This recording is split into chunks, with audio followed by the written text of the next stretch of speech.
Olá,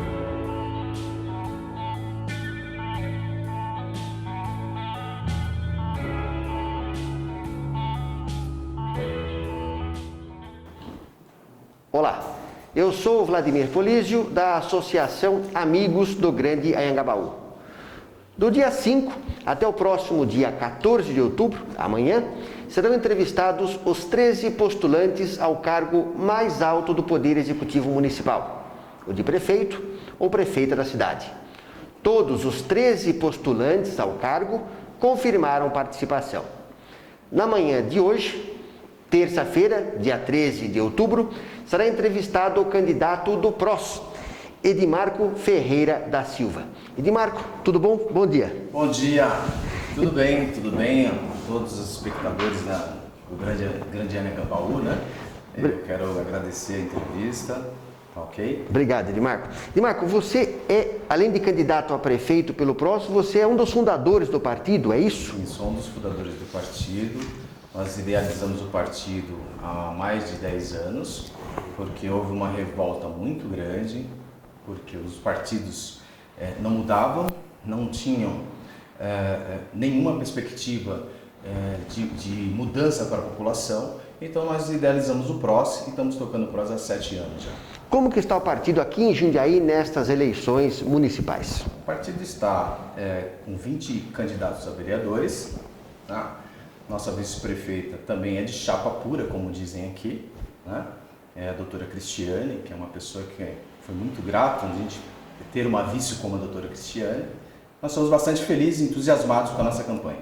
Muito bom. Você está preparado para ser prefeito de Jundiaí? Estamos muito preparados para ser prefeito de Jundiaí, porque nós fizemos, na nossa história de política, nós já fizemos muita coisa. Nós ajudamos muitos prefeitos, muitos políticos, governadores, até campanhas de presidentes. E sempre tivemos a mesma dúvida: será que vai ser diferente? E não estava sendo. Uma dúvida aqui. O PROS, o Partido Republicano da Ordem Social, ele é considerado um dos partidos que compõem o chamado Centrão. Ele fez parte, o PROS, da coligação que apoiou Fernando Haddad, do PT, nas eleições presidenciais de 2018. E hoje, o PROS faz parte de apoio da base do presidente Jair Bolsonaro. Agora, a minha pergunta: qual que é a identidade do partido e com qual corrente política você, Edimarco, se identifica? O partido é um partido republicano, ele é identificado com o centro realmente, ele não é um partido nem de direita nem de esquerda, ele é um partido direcionado à população, às necessidades da população. Se o partido for na questão social à esquerda, ele vai ser de esquerda. Se ele for na questão do empresário de direita, ele vai ser de direita. O que importa, na verdade, aos partidos políticos é a necessidade do nosso povo, entendeu? Você me perguntou a respeito do partido, quando na sua fundação ele foi para defender o Fernando Haddad. Isso. Então, o que ocorre? A nossa direção nacional optou por isso, nós não fomos, é até engraçado isso, nós não fomos consultados nisso, e, enfim, não aceitaríamos, essa é a nossa conclusão, entendeu? Hoje fazemos parte, acho que é um dos poucos partidos que fazem parte de apoio ao governo federal. Enfim, nós apoiamos aquilo que é bom para a população. Não é uma oposição sistemática a nada. Não, nós apoiamos o que é bom para a população. O que não for bom para a população, nós não vamos apoiar. Essa é a identidade do PROS. Edimarco, você disse, saindo um pouquinho de assunto do governo federal, você disse que teve Covid-19? Sim, foi logo no começo, em março, eu estava em Brasília, em convenção, e aí fiquei 4 dias em Brasília, aeroporto, aquela coisa toda. Quando eu cheguei a São Paulo, eu fiquei realmente muito complicado. Fiquei aqui em casa durante 14 dias passando muito mal, e depois eu fiz o teste e, enfim, foi Covid-19 mesmo. E é muito ruim, viu? É muito ruim. Eu sei. Se proteger. E como que você está vendo o enfrentamento da pandemia aqui na cidade de Jundiaí? E o que você, como prefeito, faria igual ou faria diferente? Vladimir, eu teria feito tudo diferente, mas nem tudo é a coisa pior do mundo, porque é uma doença, nós temos que ser claros e objetivos. Nós não conhecíamos, Nós não temos conhecimento. Então, qualquer ação que você tome, ela vai ter uma repercussão negativa ou positiva. Mas eu teria feito tudo diferente, porque primeiro nós temos que ensinar o nosso povo, né? Nós temos que mostrar os caminhos para que ela possa se proteger. Então eu teria fechado 15 dias imediatamente a cidade, e é o tempo que a gente conseguiria ensinar, propor para as pessoas um entendimento de que é importante o uso da máscara. Eu fui um dos primeiros a falar, o uso da máscara é importante porque os asiáticos já utilizam esse método há muitos anos. Uma gripe na Ásia, eles usam para proteger e proteger o próximo.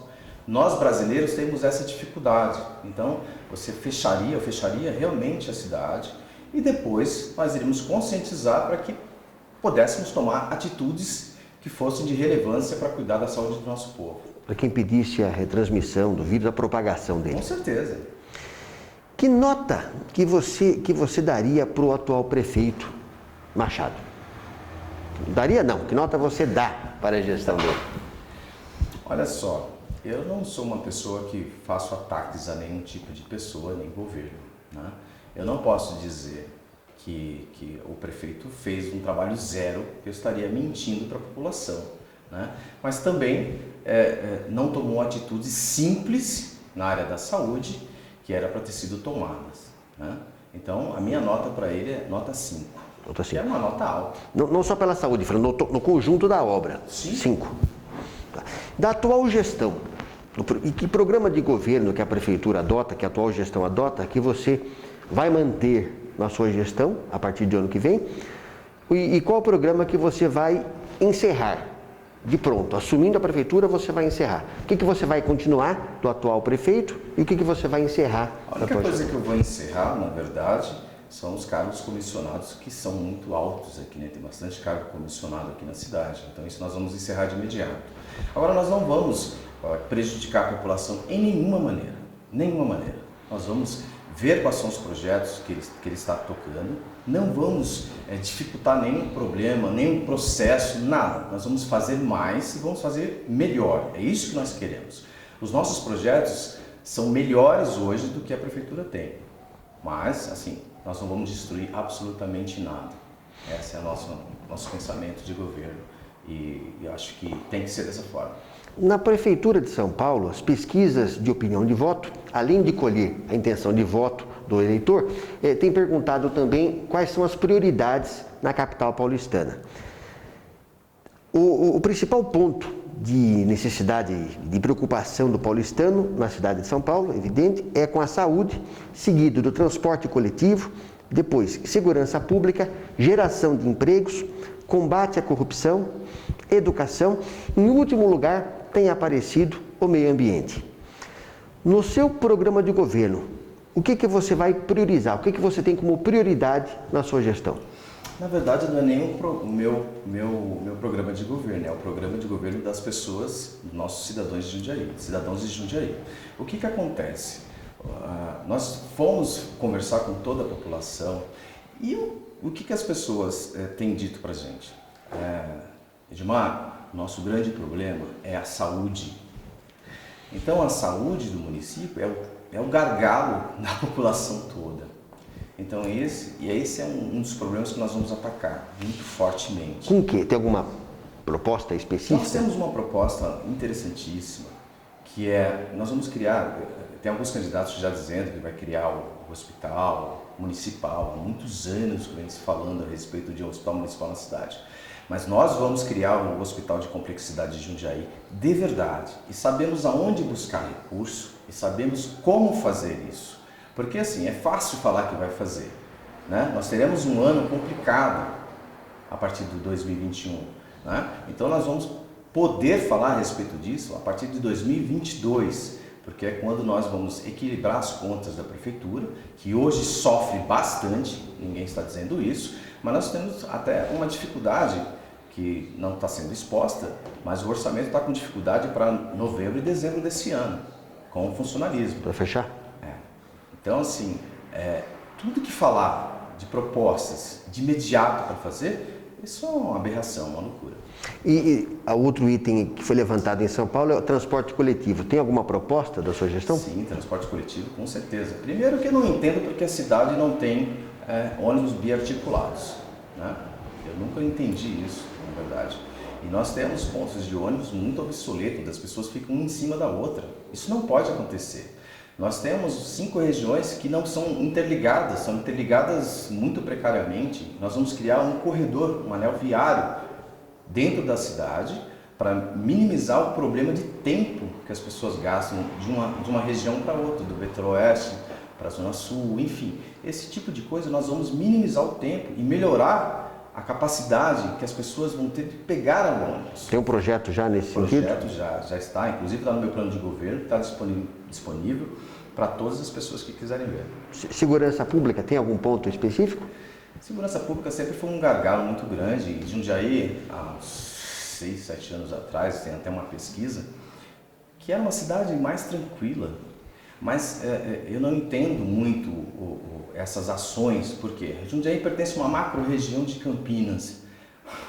Eu não entendo porque Jundiaí é uma macro-região de Campinas. Jundiaí pertence à região metropolitana de São Paulo. As ações precisam ser tomadas dessa mesma forma, da grandeza da nossa cidade. Entendeu? Então a primeira ação que nós vamos fazer, até para melhorar a questão de segurança pública da cidade, é tentar mudar a macro-região de Jundiaí. Porque nós precisamos receber mais policiais. Nós temos uma candidata a deputada, uma deputada que luta nesse sentido na Assembleia Legislativa de São Paulo. Outro ponto aqui, você tinha falado antes sobre a importância da geração de empregos. A gente tinha comentado antes de começar o nosso bate-papo. O que você tem então para a geração de empregos a partir do ano que vem, que vai ser um ano difícil por conta da pandemia neste ano? Imediatamente, né? Nós vamos criar o Conselho do Trabalho na cidade e, além disso, nós temos propostas para melhorar a questão da construção civil, né? Felizmente ou infelizmente para nós, a construção civil é a que mais emprega. E depois, o setor hoje de serviço e pequeno e médio empresário aqui da cidade.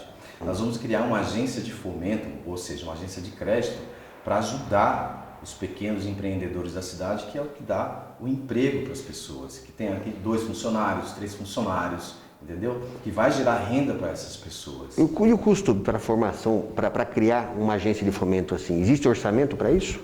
Existe orçamento, mas assim, nós vamos buscar parcerias. Eu sou uma pessoa de parcerias, né? Nós temos uma condição de falar com fundos de investimentos internacionais, até mesmo com o BNDES, que eu não sei por que não vai buscar recursos no BNDES para fazer esse fomento para as pessoas, eu não entendo, né? Nós temos São Paulo que tem, nós temos algumas cidades que tem e ajuda bastante a nossa indústria, ajuda bastante os nossos pequenos empresários. É isso que nós vamos fazer aqui. Então existe possibilidade de conseguir realizar essas parcerias? Todas as propostas que eu estou dizendo, elas são todas realizáveis. Não são nenhuma ficção, nenhuma fake news. Mas tudo que eu estou falando a respeito do meu plano de governo é plano de governo pensado, muito bem detalhado e estudado financeiramente. Combate à corrupção, tem alguma coisa específica? Combate à corrupção, o que eu digo, né? As pessoas dizem, combate à corrupção. Sabe como se combate a corrupção? Olhando no olho das pessoas e dizendo, faça a coisa certa. Essa palavra eu tirei do Ministério da Justiça, quando o Sérgio Moro era ministro. E eu vi essa palavra, aquilo me tocou muito por conta disso, porque você precisa ser honesto com as pessoas, você precisa ser honesto consigo mesmo. Então assim, faça a coisa certa, marcou muito a minha vida e mudou muito a minha vida. E eu gostaria que mudasse a vida das pessoas. E combate à corrupção, educação. Educação, nós temos um planejamento bem interessante.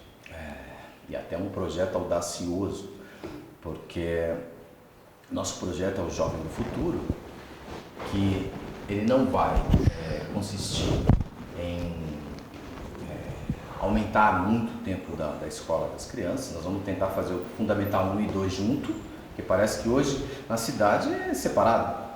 Faz o Fundamental 1, depois vai para um outro colégio. Nós vamos integrar tudo isso e vamos tentar criar pelo menos umas 6 escolas de período integral na cidade. É isso que nós vamos fazer. Depois disso, o que nós vamos propor? Os nossos jovens do futuro terão, quando sair do ensino médio, que for para o ensino fundamental, que for para o ensino médio, no terceiro ano, nós vamos fazer uma parceria com todas as empresas da região de Jundiaí, do nosso setor industrial, para que consiga um estágio remunerado para aquela criança, que seja o primeiro emprego daquele jovem do futuro da cidade de Jundiaí. É isso que nós vamos propor, porque nós vamos trazer renda para o jovem e perspectiva de vida para ele também. É isso que nós queremos. Com parceria. Com parceria. Tudo que eu faço é com parceria. O último ponto da pesquisa na cidade de São Paulo é com relação ao meio ambiente. Em Jundiaí, a questão do meio ambiente tem uma importância crucial, não só pelo rio que cruza a cidade, um rio que já foi mais poluído, agora parece que nem tanto, mas nós temos a Serra do Japi, que é um grande patrimônio histórico, cultural, enfim, de bichos, é fantástico aquele lugar. O que você vê, a questão, como que você vê, que programa que você tem para o meio ambiente, que você vai adotar na sua gestão a partir do ano que vem, com relação ao meio ambiente? Os biomas são muito importantes, fazem parte da minha vida, eu sempre cuidei bastante desse tipo de situação. A Serra do Japi é uma coisa assim, você vê que as pessoas estão, todo mundo de olho nela, todo mundo querendo acabar com ela de verdade, né? Mas nós vamos propor o diferente, nós vamos propor o ecoturismo na cidade. É isso que nós vamos propor, o ecoturismo. Porque você sabia que nós temos aqui pelo menos umas 5 ou 6 cachoeiras que não são exploradas, que não tem nenhum projeto que possa fazer com que as pessoas tenham ideia de preservação daquilo, que sintam o amor de preservar aquilo. Então tudo que eu faço é meio ligado ao coração, ao desejo das pessoas, e às vezes está ali na sua frente e você não consegue desenvolver. Tem gente que critica essa ideia do ecoturismo. Quem defende diz que é preciso que se conheça para que se possa preservar, para que se possa incutir nas pessoas a ideia de que tem que preservar algo porque é bonito, conhecendo. Outro grupo diz que, quem critica, diz que isso é ruim, porque as pessoas, muitas pessoas são porcas, as pessoas maltratam o meio ambiente e as pessoas vão lá, vão acabar poluindo a serra, poluindo essas riquezas, as represas, vão jogar lixo lá, vão acabar colocando fogo na mata. Então é melhor fechar tudo e não deixar ninguém ir para lá. Tem esses dois pontos de vista antagônicos que acabam conflitando quase sempre. Isso é sempre um problema para o administrador público ponderar esses dois lados. Como que é esse conflito na sua visão, Edmarco? O antagonismo faz parte do ser humano, né? E não seria diferente na questão ambiental. Mas eu sou sempre a favor da preservação com o conhecimento. E assim, o que nós precisamos fazer com o nosso povo? Educar. Olha, você precisa preservar. Por isso, por isso e por isso. Então assim, não adianta a gente simplesmente esconder nosso ecossistema e não explorá-lo e preservá-lo da melhor forma possível. Então assim, eu entendo o antagonismo de pessoas que dizem que tem que fazer aquela preservação para não jogar no lixo e tudo mais, mas você vai privar a sua população de desfrutar do que é seu de direito. O planeta é nosso. Nós temos que entender e tratá-lo melhor. Porque se fosse assim, então as praias tinham que ser fechadas. Feche tudo. Porque as pessoas poluem. Então a ideia é fazer esse controle educacional, incentivando a educação, a conscientização. Sim, nós podemos criar esse ecoturismo, fazer uma pequena cobrança, até mesmo para ajudar na administração, na preservação, para que as pessoas conheçam e derem valor a isso. Olha, eu vou pagar essa taxinha, eu vou fazer esse ecoturismo, porque lá eu tenho que preservar, eu tenho que levar o meu filho para conhecer um macaquinho, a ver uma cachoeira. Então isso faz parte do processo educacional. Temos que entender isso. Trazendo o paulistano para cá, para passear na cidade de Jundiaí, incentivando... O trem já está vindo para cá tão rápido, então assim, eu acho que é isso, nós fazemos parte da região. Eu penso dessa forma, fazemos parte da macro-região de São Paulo, que é um potencial enorme. E se depender de mim, a partir de 1º de janeiro, nós vamos fazer essa parceria com o Estado de São Paulo, com o governo federal e também com o município de São Paulo, seja lá quem seja o prefeito. Isso incentivaria o turismo, então, na cidade também, não só o turismo ecológico? Você acha que isso seria uma nova forma de arrecadação para a cidade de Jundiaí, o turismo? Tudo faz parte, né? O ecoturismo faz parte, nós temos projetos de inclusão do esporte, né? Nós não falamos um pouco do esporte, mas assim, eu sou uma pessoa do esporte, né? Eu tenho um relacionamento muito forte com ex-jogadores, porque fui ex-jogador de futebol. Jogava? Jogava até as categorias de base. Campo ou salão? Campo e salão. Maravilha. Então, assim, nós temos assim uma relação muito forte, até estavam conversando com os nossos apoiadores da área de esporte, para dizer exatamente isso. Nós precisamos fazer a Jundiaí mais inclusiva, mais internacional, sabe? Temos que propor eventos internacionais na cidade. Nós precisamos fazer isso para as pessoas. Nós devemos isso para as pessoas, sabe? Demarco, é isso que eu quero fazer. Um jovem que tem potencialidade esportiva, como que ele faz hoje aqui na cidade? Não faz. Eu estava conversando outro dia com uma ex-jogadora de vôlei, tinha um projeto no Bolão aqui perto, né? E o time parou. Ela falou, Edmarco, como eu faço agora? Aí eu falei, olha, como você faz? Você vai ter que esperar até dia 1º de janeiro para que eu possa tomar medidas esportivas que sejam para atender vocês. Nós não temos centros esportivos de verdade. Nós temos o Bolão, mais uns 2 outros, mas assim, centros esportivos de verdade, olímpicos, nós não temos. Escolinhas? Nós não temos, por exemplo, nós temos relacionamento para trazer escolinhas de clubes até europeus. Isso não é uma promessa, é uma verdade.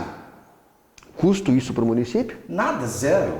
Eu não faço nada que tenha um custo exacerbado para o município, porque eu sei que 2,5 bilhões no nosso orçamento para o ano que vem, parte dele nem virá. Nós temos que fazer pelo menos 15% de economia nos nossos orçamentos do ano que vem. Por conta da pandemia. Por conta da pandemia e por conta de uma série de outros problemas que a pandemia trouxe para o nosso município. E essas parcerias que você falou com clubes europeus é na área do futebol? Futebol, mas não precisa ser apenas um futebol, porque eles também têm voleibol, tem handebol, tem outros esportes que são importantes, né? Esportes olímpicos. E estava no DNA de Jundiaí, desde a sua fundação.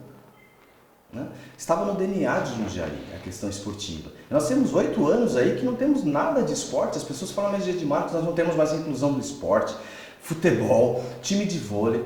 Eu sou muito amigo de personalidades do esporte, não vou falar o nome deles, alguns deles estão dando testemunho para nós aqui no nosso plano de governo, logo vai sair nas redes sociais, todos poderão ver que eu falo realmente a verdade e tenho um compromisso com isso.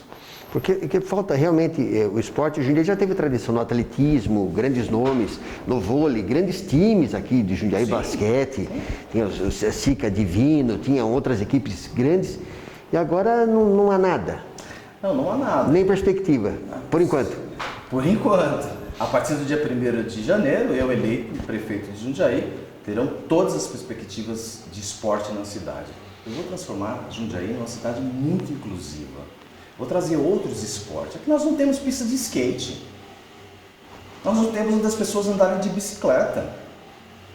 Então, assim, nós não temos nenhum evento internacional, uma cidade com o tamanho que é Jundiaí, pujante do jeito que ela é. Nós não temos nada disso. Então não é só esporte de nível. Nosso verde saiu até dos ônibus. Né? Nós temos um ônibus amarelo, a cor de Jundiaí é verde e azul. Gente, nós somos organizados pelos italianos, europeus. Então a ideia com relação ao esporte, só para finalizar isso, porque acho muito interessante o esporte, tanto para que o jovem tenha uma perspectiva de futuro, para cuidar da saúde também, porque é sempre bom. Aliás, uma das soluções contra a pandemia é o cuidado com a saúde. A pessoa saudável, ela tem uma dificuldade maior de contrair a doença e ter os seus efeitos. Não que não pegue. Pega. Eu sou atleta e Pega, mas ameniza um pouco. Com certeza. Então o esporte, a sua visão de esporte para ano que vem não é só esporte de nível, não só esporte de ponta, que é muito bom com esses eventos internacionais, colocando o Jundiaí no cenário do esporte. Eu fui atleta amador, então assim, eu sei o que sofre o atleta amador e sonha em ser atleta profissional. Então nós temos que cuidar desde a base aqui até o alto rendimento. Você precisa entender isso. Esse centro olímpico, esse centro de treinamento, assim, é um sonho de muita gente Então vamos aqui já. construir 2 nas cidades. Dois? Na cidade, dois. Né? Um no Vetor Oeste e outro nós estamos estudando ainda com o pessoal da engenharia, vamos estudar melhor. Os 2 serão construídos. Tudo através de parcerias. Muita linha de parcerias e também com o governo federal e o governo estadual. Ok? Perfeito. Também outras parcerias que nós podemos agregar no nosso governo. No seu plano de governo, como um todo, que área, diga um ponto que você destaca como sendo assim a menina dos olhos da sua gestão, que vai ser a menina dos olhos. De todos eles, assim, o que eu mais senti é a questão da saúde. É o descaso que vem na saúde, não é de agora, é de muito tempo, né? Com a população de Jundiaí e com a população do Brasil todo. Então, eu vejo os idosos da nossa cidade tão maltratados e serem atendidos quando são atendidos em 15 minutos, em 10 minutos. Então, eu resolvi já criar o Poupa Tempo do Idoso. Que esse é um programa assim, que enriquece, enaltece o meu coração. Eu fico muito feliz com isso, porque nós discutimos isso muito claramente com os idosos, com as pessoas que frequentam a rede pública.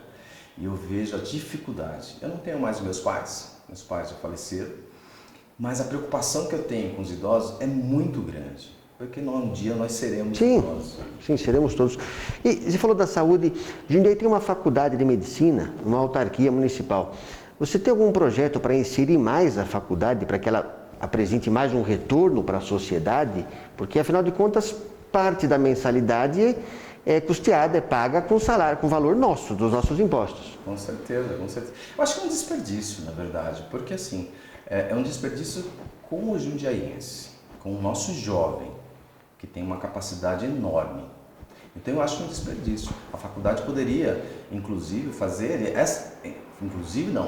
deveria fazer a inclusão dos nossos estudantes. Existe algum projeto para isso? Está pensando Existe isso? Um projeto para isso, mas eu vou ficar assim, vou guardar um pouquinho esse projeto, porque tudo que eu tenho falado tem sido copiado. Eu estou até ficando feliz com isso. Mas se são boas ideias, as pessoas... É por isso que eu digo, as minhas ideias falam a diferença, então assim, porque são ideias que vêm do coração, são ideias que vêm da verdade. E assim, quando se fala com o coração, quando se fala com a verdade, a coisa flui. Porque são 2 faculdades aqui que podiam, talvez, ficarem mais inseridas na sociedade e produzindo mais resultado. Tem a Faculdade de Medicina de Jundiaí, que é uma autarquia, e a Escola Superior de Educação Física, que também é uma autarquia e produz excelentes profissionais de educação física. Sim, eu escuto bastante reclamação, porque são pessoas que não têm esse acesso a algo público. Isso é realmente bastante lamentável. Comigo não vai ser assim. O que podia fazer mais, então, para que transformasse um pouco isso, sem você adiantar esses segredos de campanha? Tem algo que pode ser feito para trazer mais essas autarquias para a sociedade, trazendo mais resultado para o cidadão comum? Por exemplo, na saúde, você colocou esses gargalos que existem na saúde e a gente tem uma faculdade de medicina. Então, talvez, a gente tem uma faculdade, que é a autarquia, e tem uma necessidade da saúde, algo não está funcionando. Não, essa engrenagem não funciona, ela não se encaixa, ela não se conversa. Toda a engrenagem pública, ela precisa se conversar. Como do esporte a gente tem uma faculdade de educação física, que forma excelentes profissionais. Ao mesmo tempo, a gente tem carência no esporte. Não tem praticamente nada. Falta gestão? Falta gestão. Na verdade, falta vontade. Gestão, as pessoas são boas de gestão. O problema é faltar a vontade de fazer. Vontade política? Vontade política, vontade de falar, não, eu vou realizar o melhor por Jundiaí. Eu vou realizar melhor para o nosso povo. Porque a engrenagem, ela funciona muito tranquilamente. Nós estamos criando, um dos nossos aspectos do nosso plano de governo, é criar um grupo técnico de trabalho. E é temporário. E esse grupo técnico vai ser formado por pessoas de todas as classes, que vão poder opinar a respeito do que vamos fazer do nosso projeto. Maravilha. Isso vai englobar, inclusive, a saúde, o esporte e mobilidade urbana. E esses conselhos irão decidir, porque muitos deles farão parte da população. Maravilha. Edmarco, em 1 minuto, por favor, para as suas conclusões finais, explicando para o eleitor, para a eleitora que ainda não decidiu o seu voto, do porquê de votar no candidato do PROS, Edmarco Ferreira da Silva. Eu agradeço a toda a população, aceito esse desafio, não é fácil, é um desafio bastante difícil, mas eu me sinto muito preparado, mas muito preparado mesmo, porque eu escutei você, eleitor, eu escutei a sua dor, eu escutei o seu grito e não vejo ninguém preocupado com sua vontade, com seus desejos, com seu bem-estar. Eu não. No primeiro dia de governo, eu vou fazer tudo aquilo e vou fazer melhor. Podem contar comigo, porque eu sou 90 por você e você pela cidade. Somos mais Jundiaí, faça a coisa certa, sempre. Obrigado, eu agradeço a presença do Edmarco aqui com a gente, na nossa entrevista, bate-papo. Muito obrigado, Edmarco. Muito obrigado a todos, muito obrigado por essa entrevista, eu agradeço muito. Maravilha. E convido você, eleitor, eleitora, a assistir a nossa série de entrevistas com os postulantes ao cargo de prefeito ou prefeita da cidade de Jundiaí. As eleições, neste ano, acontecerão dia 15 de novembro. E segundo turno, havendo necessidade, no dia 29 de novembro. O horário de votação por conta da pandemia foi ampliado e será das 7 às 17 horas. Terão prioridade na votação entre 7 e 10 horas da manhã as pessoas com mais de 60 anos. Muito obrigado, até breve.